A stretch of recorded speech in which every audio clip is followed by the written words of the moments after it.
Any questions so far on the topics that we discussed yesterday about governor limits or performing DML operations? About not performing DML operation within the loop or performing DML operations on the collections and keeping the CPU time limit in check, not performing SOQL queries within the loops. Do we have any questions, any thoughts on that, or anything?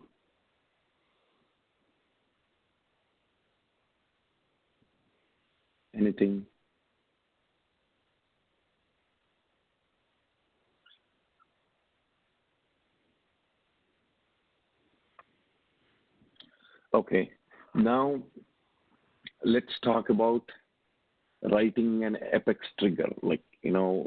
What are Apex triggers and why do we even write them? What would they actually, what is the framework that's been followed? Okay, so before even going to the triggers, I just want you to understand the concept of before and after. See, this is the important concept that many people will, they understand it, but they don't understand it properly. It's an easy concept. If you get it, it's gonna be pretty cool. Okay, so now let's just talk about events first. Let's just take very simple things. Okay, so let's say I click on new button. Okay, and I'm hitting save. See, what is this? I performed an insert operation. Okay, this is an insert operation because insert operation is nothing but we are creating a record.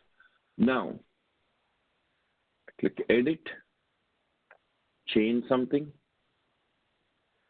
and save. See here, what am I doing? I'm performing an edit operation, like update operation. I'm updating a record. Okay, so I just click this and click delete. See, I performed a delete operation. Okay, and then if I go to recycle bin and undelete it, we will be doing an undelete operation. Let's not worry about undelete because mostly, we would care about in some use cases, but it's not very common, the undelete scenario. Writing code for undelete scenario, but let's just leave that alone. Okay, let's just focus on insert operation, update operation, and delete operation. Okay, now I just want to talk about, now I want to split this. Okay, insert operation, update operation, and delete operation into two, like each operation into two. So I want to call before insert and before update. Sorry, before insert, after insert. So let me just take a notepad here. So we are talking about three operations here: insert, update, and delete. Okay, I'm hoping everybody is very clear about them. Insert is nothing but you are creating a record. Update is nothing but we are updating a record, and delete is nothing but we are deleting. It can be a single record, or you might be performing an insert of multiple records through code or through API, through data loader. It can be updating multiple records through code, through API, through data loader, or through workbench, or like in any form. For the sake of the example, we are talking about one record, but it can be either through data loader or it can be an insertion of records or updating records or deleting records. Okay, so these are the three there is undelete too. Let's just not worry about it now. Okay, so now we have insert, update, and delete. Okay, so I want to split the insert into before insert and after insert. Same way, before update, after update. Before delete, after delete. Okay, let's just see what this means. Let's just understand a simple concept of why the word before and after is coming. Okay, so here, you see, I think yesterday we spoke about this, right? So the database is in somewhere in California or wherever it is, in Vermont or wherever it is, the database. This is the app server that we are working on. When I hit save, what is happening? The moment I hit save, data is traveling to the database. Say the record is getting stored in the database. An ID, a 18-digit ID is generated for it, and the ID is returned back. Okay, ID is returned back to the app server so that we can see the record in view mode. Okay, just observe this. I hit save, data traveled, stored in the database. It generated a 18-digit ID. The database generated a 18-digit ID, and this record is returned back, and hence in the UI we are seeing, in the app server we are seeing the view mode. Okay, so insert, what's happening is the journey, like when you hit save, the journey of this record until the database comes under before insert piece. Okay, the journey of the record after hitting the database, after hitting the database, it would come back, right? So that, like, the journey towards the database, the data traveling to the database before getting, inserted there comes under this before insert piece, and the data traveling back after the record getting inserted into the database, the traveling back journey, it comes under after insert. See, this is just one transaction. It's very hard to even notice that. Like when if you're doing something, it's a single transaction. It's not two different transactions. It's the same transaction, but remember there is trigger and order of execution. If you just take order of execution in Salesforce, you see this? When you hit save, every time you hit save, Salesforce does these 20 things in the backend. Every time you just hit this save, those 20 things happen in the backend, and they happen in a certain sequence. All those 20 things happen in a sequence. Okay. Now, in that sequence, what I'm trying to say is, when you insert a record, okay, the data going to the database. See, like this ID is not there, right? When I go to account and click new, we don't have that ID. There is no 18-digit ID because there is no row in the database. But when I type in something and when I hit save, the data is traveling from the app server into the database, getting stored in the database. A 18-digit ID is generated. That's before insert. Okay, the journey towards the database, and then the coming back, the journey of the record, like we got the ID generated, and that ID is returned back, right? So the record travels back again for us to be displayed in the view mode. Okay, so so an insert operation is basically can be split into two tiny pieces, which is before insert piece and after insert piece. So the before piece is while traveling to the database, and after piece is coming back. Exactly before update and after update also. Okay, you see, like if I just say edit, I'm updating this. So when I'm updating this, hit save, you see the data, like the updated data, whatever that is there, is traveling to the database, getting stored in the database, committing to the database, and coming back. Now, because we already have a record, the same record will be retained. Because we already have a record in the system for update operation, it's just the same record will be returned back. In case of insert, the record gets saved and we get the ID back. But here, in the update operation, we just, we don't get the ID back because it's the same record we already have in the system. Okay. So same way, just like how we split the before insert and after insert, we can split the same transaction for before update and after update too. Now let's talk about before delete and after delete. Same thing. Now when I click delete, the delete operation went to the database, removed the row from the database, like it deleted the row from the database, and the transaction traveled back. Okay, so like the transaction and insert operation can be split into two pieces: before insert piece and after insert piece. Same way, an update transaction or update operation can be split into before update and after update. Same way, delete operation can be before delete and after delete. Any questions here? Is it clear? Like any confusion on before and after? Shravan, after delete will have ID or not? We will have the ID of the record that got deleted. Um, but yes, we will still have the ID of the record that got deleted. Oh, I mean, we will know because see Salesforce, if you observe, uh, it is we are calling it delete, but it's technically not a hard delete, right? It is still keeping in the recycle bin, right? yeah.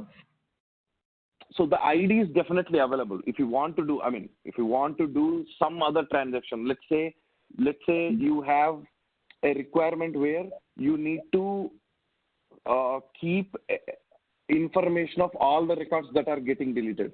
You have a requirement where every time an account is deleted, you want to keep the information of who deleted the account, what time, and what was the ID of the account. You know what I mean? If you have a requirement like that, what would you do? Whenever they hit delete, in the after delete operation, you can create some custom object records by storing the name of the account, the person who deleted, what time it got deleted. You can do those things, right? Yeah. Yeah. So that's why it's there. I mean, again, like I said, after delete, it's not highly used. Uh, I mean, it is highly used, but again, there is a concept called trigger.new and trigger.old. When I tell you that, you would understand exactly how we are able to access the ID. Okay? So this is one concept, like the before insert, after insert, before update, the splitting the transaction to two pieces or the operation into two is one thing. And then there is a concept of trigger.new and trigger.old. So when I explain you about trigger.new and trigger.old, it would make sense how even in after delete we have the ID of the record. Okay? Okay. Any questions on before insert, after insert, like splitting the operation into two?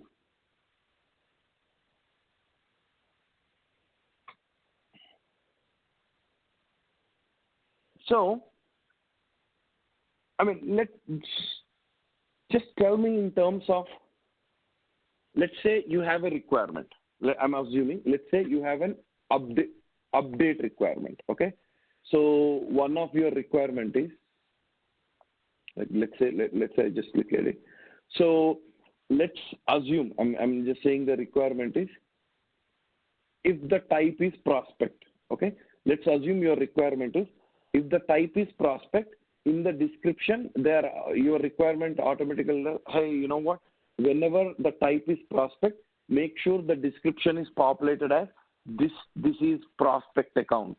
If depending on the type, if the type is customer direct, the description should say this is customer direct account. Okay, let's say this is your requirement and you are trying to write a trigger for that. Okay, so your requirement is whenever a record is created, or whether it's a new record or whether the record is getting updated, every time whether a record is created or updated, what your requirement is, if the type, depending on the type, your description should be auto-populated. This is a dash account, and that dash should be filled with whatever the type it is. Okay? Does that make sense? So if that is the requirement, like you have, if that is the requirement, which events would be better to achieve that requirement? Where should we write the code? Should we write the code in before insert, before update, or after insert, after update, or like what point would be better to write that? Before insert and before update. Why not after insert? Uh, we are we don't need the ID, right? We are not Yes, using the we don't ID. need the, yes, we're not using the ID. That's a good point. Yes. Then in after update, we don't even need the ID. I mean, we already have the ID, right? Then why not after update, and why it is before update? So before inserting the data into the database, we this validation or That's good. See, that's the thing is, you see, let's say you put it in after insert. Let's assume, before insert is the right answer because before insert and before update. The reason why it is right answer is, you see, you are you are trying to perform an update, right? You put the record as customer direct. Okay, now I'm just saying app database. Okay, I don't know how to represent this, but I'll put an arrow.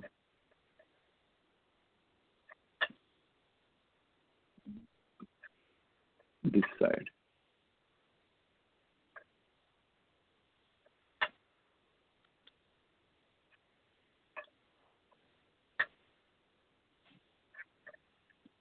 Okay, let me just copy this.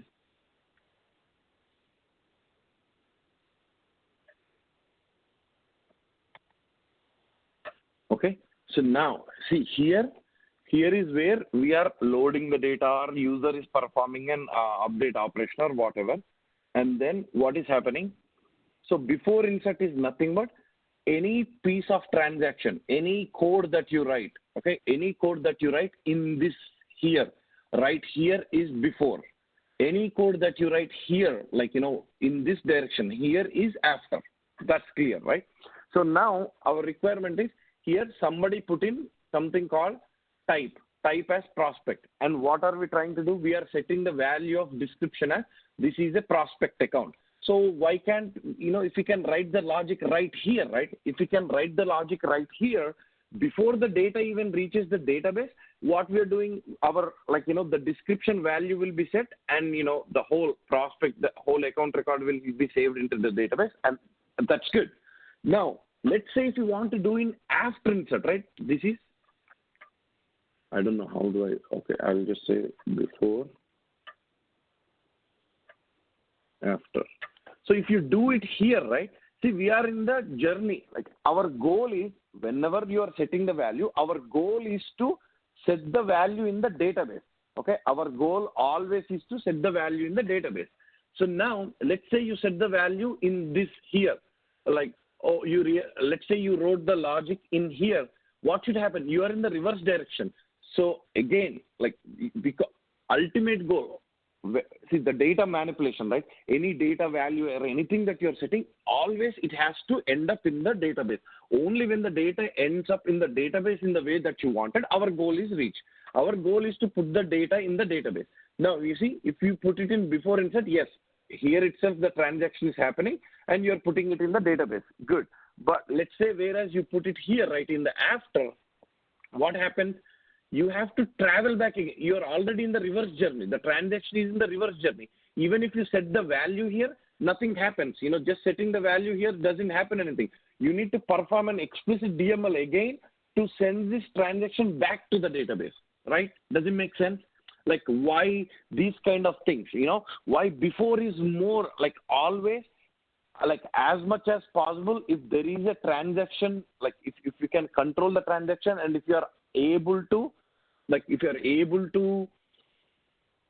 achieve your logic in the before trigger, whether it's before insert, before update, or before delete, whatever it is, if you're able to achieve the logic in the before trigger, always do that, because you see, in the before trigger, the transaction is going to the database.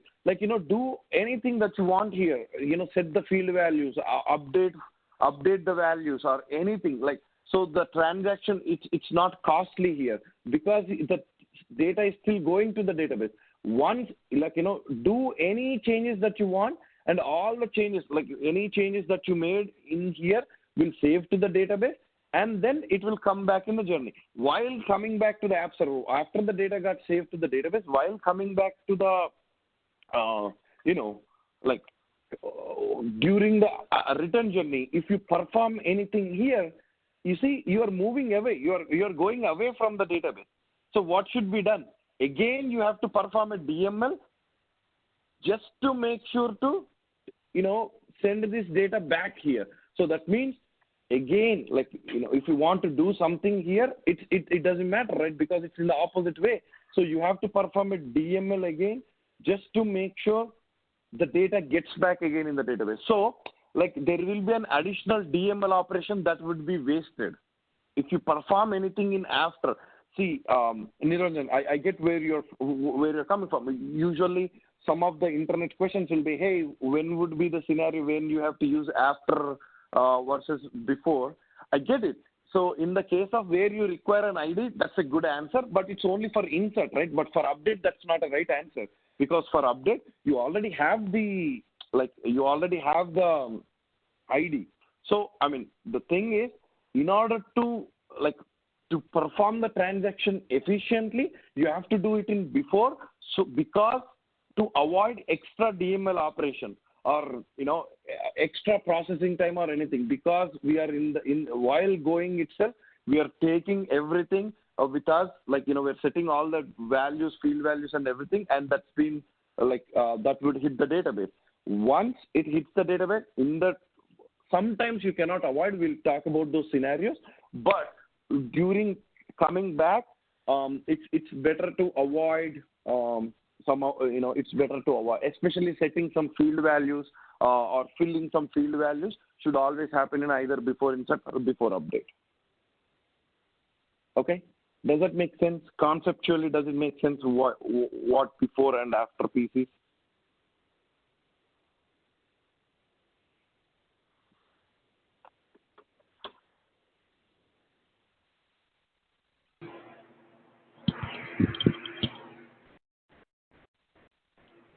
Anybody? Karthik or Divya, Asha, anybody, any question? Like, what is, I mean, first of all, I want to take it step by step. I want you guys to know insert, what is meant by insert, what is meant by update, what is meant by delete. Insert means we are creating a record. Update means we are updating an existing record. Delete means we are deleting a record. That's good. Then I want you to split those into two things, like before insert, after insert, before update, after update. Okay? Before delete and after delete. So I want to split. I mean, and the reason for that is we have seen yesterday, right? Where, the day, like anytime you perform a DML operation, data manipulation operation, data has to travel from your app server over the internet, reach the database and come back. Okay? So the forward journey towards the database is the before piece of it. Like, that's why every DML operation is split into like two pieces. Two different pieces.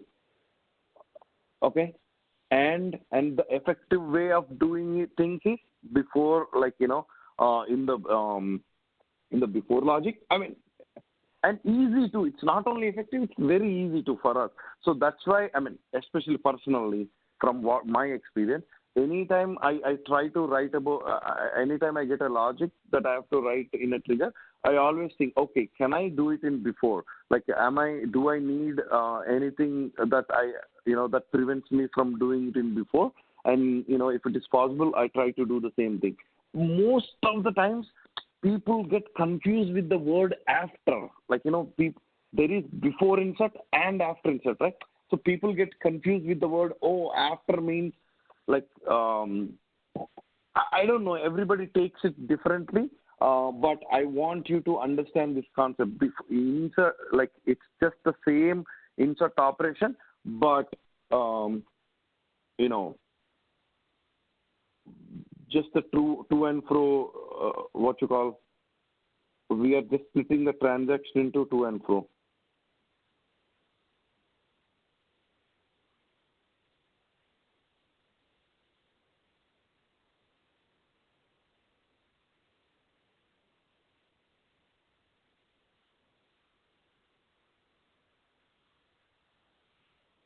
Any questions, anybody?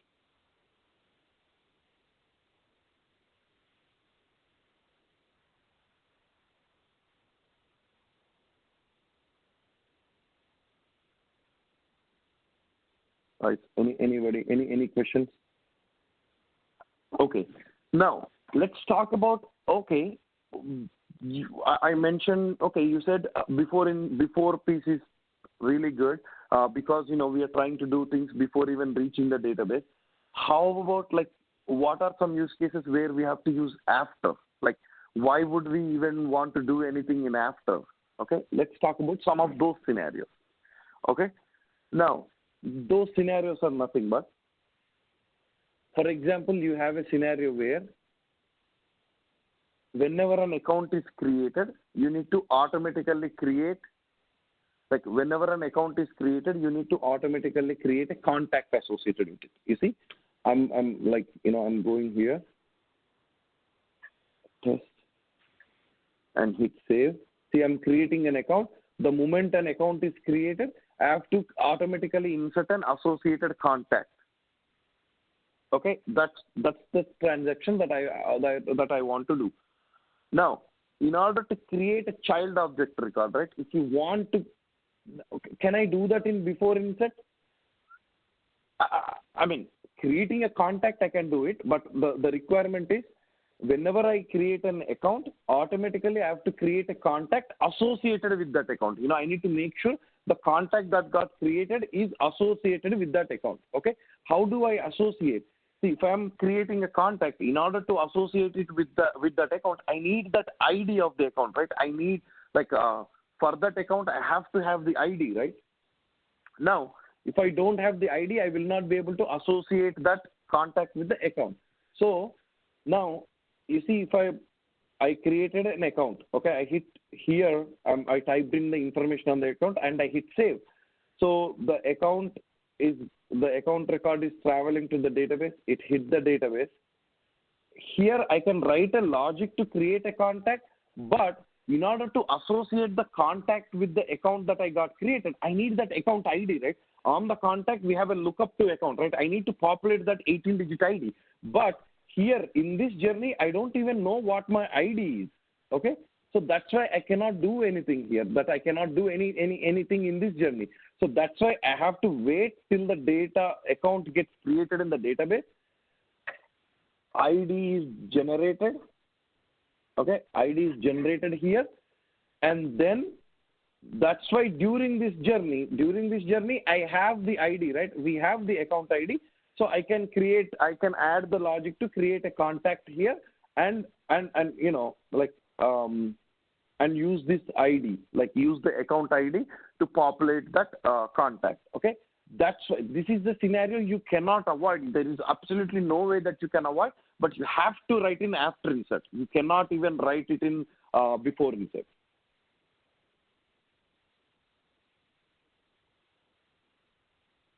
Okay. Similarly, for update scenarios, right? What are the update scenarios where we have to write it in after update? So the update scenarios are, for example, let's say you update a field, and updating that field will trigger some roll-up summary calculations, or like in those cases, like, if there are some post-commit things that you have to work on, like especially roll-up summary calculation, and you're referring those roll-up summary values on the after scenario, then you would perform those kind of things because, once the data hits the database, the roll-up summary calculations, those things will happen. And while traveling back, you can perform the after update scenario. Okay. So now, saying that, I say 90% of our scenarios will be covered with before insert, after insert, and before update. After update or after delete or, I don't know, very rare, very rare. People sometimes just get confused, do not understand this concept, and they just proceed with the assumption that, like when you hear the requirement, it sounds like after update or after insert might make sense to it. But whenever you're writing a trigger, we just have to think about it twice. Can I, you know what? You can blindly go ahead and work with it in before insert or before update. If you are unable to get whatever you require, then probably try to shift it to after insert logic or after update logic. That way, at least, you can use the same logic, but that way, at least, you're making sure you're doing the right thing.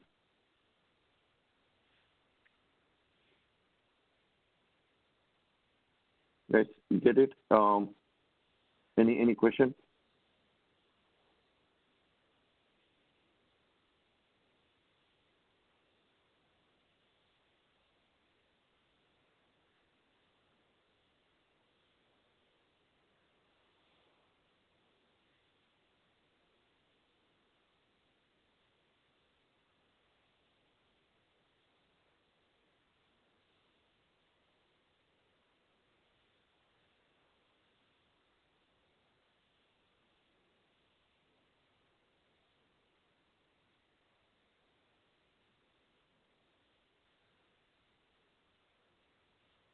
Any questions, guys?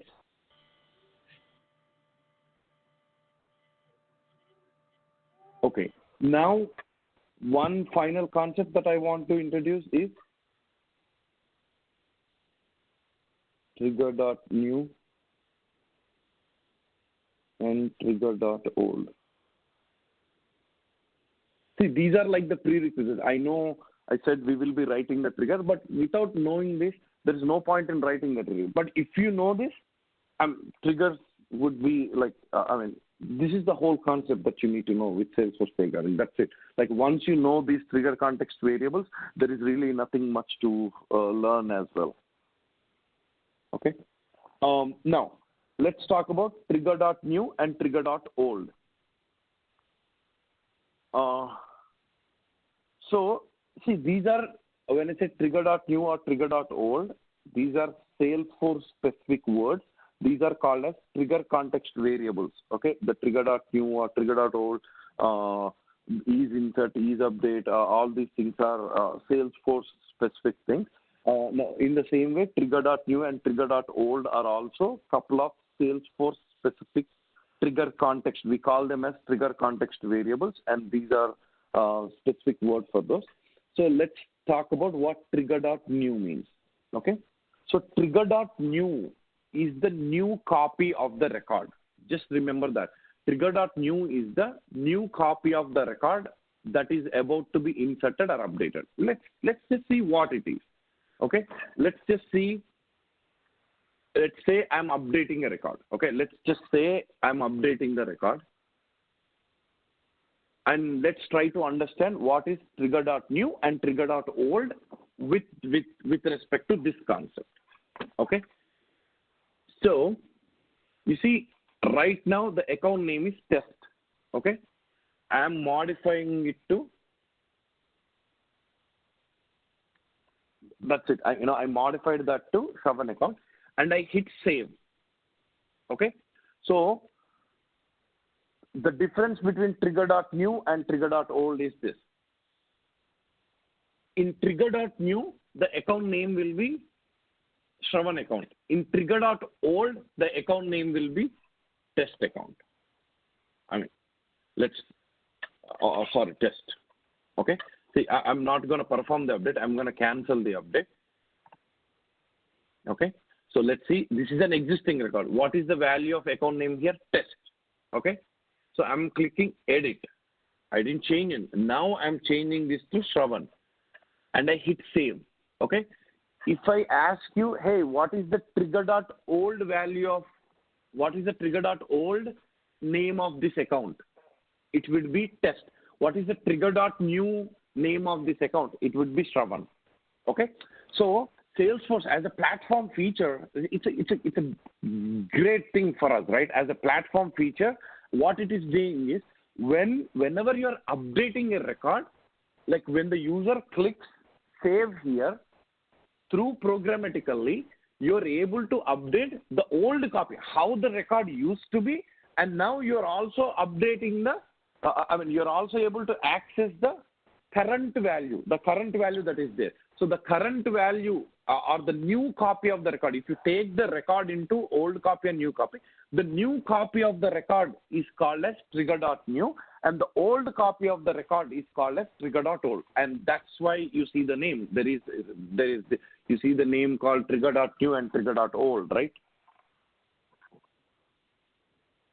Guys, does it make sense?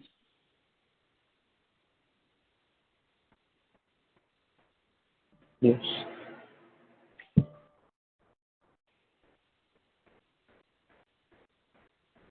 Give me 1 second, guys. Give me 1 second.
Yes.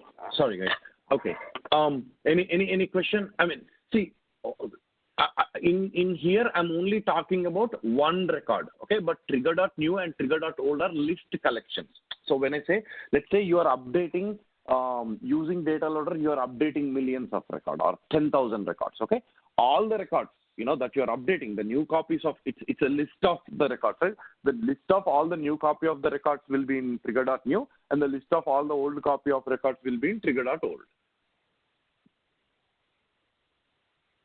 Okay? Now, tell me this.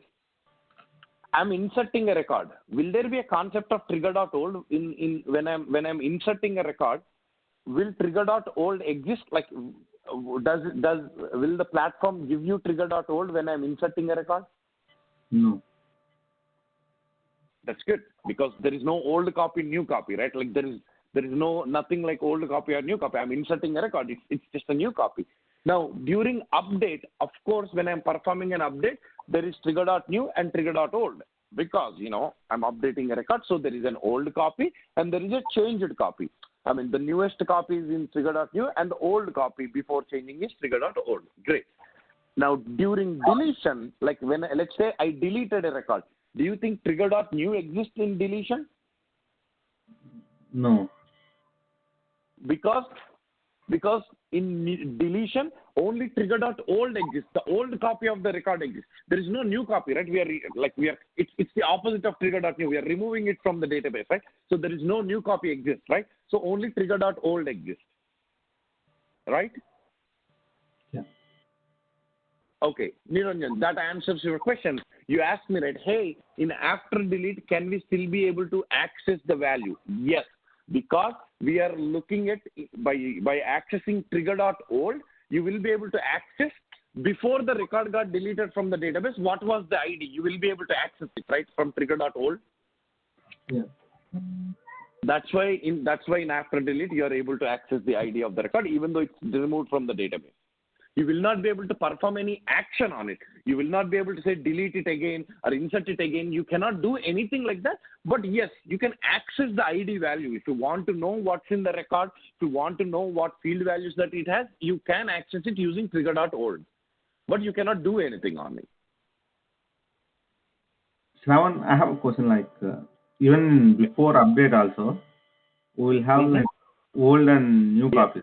Yes, exactly. Yes, as long as it's a operation, yes, even in before update, you have old and new copy. So, I mean, the new data is not saved into the database, right? So how yes, it is yes. See, that's a platform feature, right? See, that's why we are paying so much money for the platform, to be able to do all these things for us. So even though the new is not stored in the database, it is the app server is giving you what is the new copy, like what is the new copy of the record that is going. And I don't know behind the scenes how they do it. I really do not know. But those are trigger context variables that are given for us by the platform and saying, hey, here you go. If you use trigger.old, you can access the copy before they updated it. If we are using trigger.new, they're gonna, we are giving you the copy. How they do it, maybe I can do some research and get back to you, like how in the behind the scenes how they do it. But those are if you want to do it ourselves, like imagine if trigger.new and trigger.old is not there and we have to do it ourselves. I don't know how we do that, but that's why I think sometimes this is good. If trigger.new and the trigger context variables weren't there, the trigger programming wouldn't be easy for us. It would become so hard. But Salesforce is giving us that, and we just leverage it.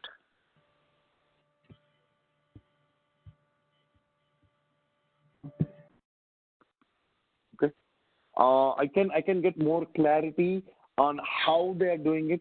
Maybe I can talk to somebody and I can get that. Maybe some people who worked on other technologies, I can ask them and I can get that answer.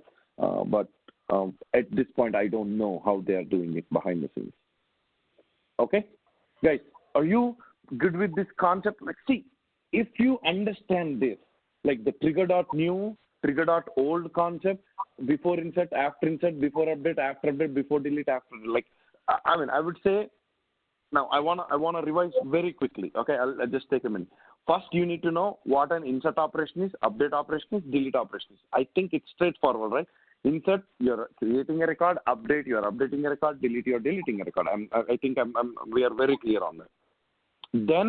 Then we are splitting each operation into two pieces. One is before insert piece, before piece and after piece.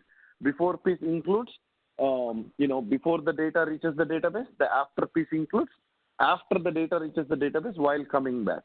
Okay, and then that's the before piece and after piece. Then we have something called trigger.new and trigger.old.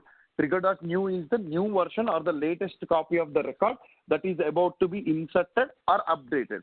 Trigger.old is the old copy of the record that is about to be updated or deleted. I mean, observe my statements very carefully. Trigger.new is the new copy of the record that is about to be created or updated. I am not using the word deleted here. Trigger.new is the new copy of list of new copy of the record that are about to be inserted or updated. Trigger.old is the old copy of the record that is about to be updated or deleted. So I'm not using the word trigger.old in terms of insert operation. I'm not using the word trigger.new in terms of delete operation. And it makes sense. So it very simply makes sense why we are not using that.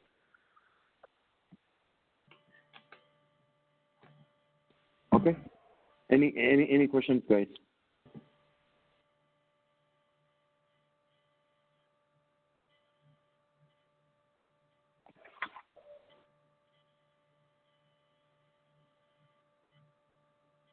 Okay.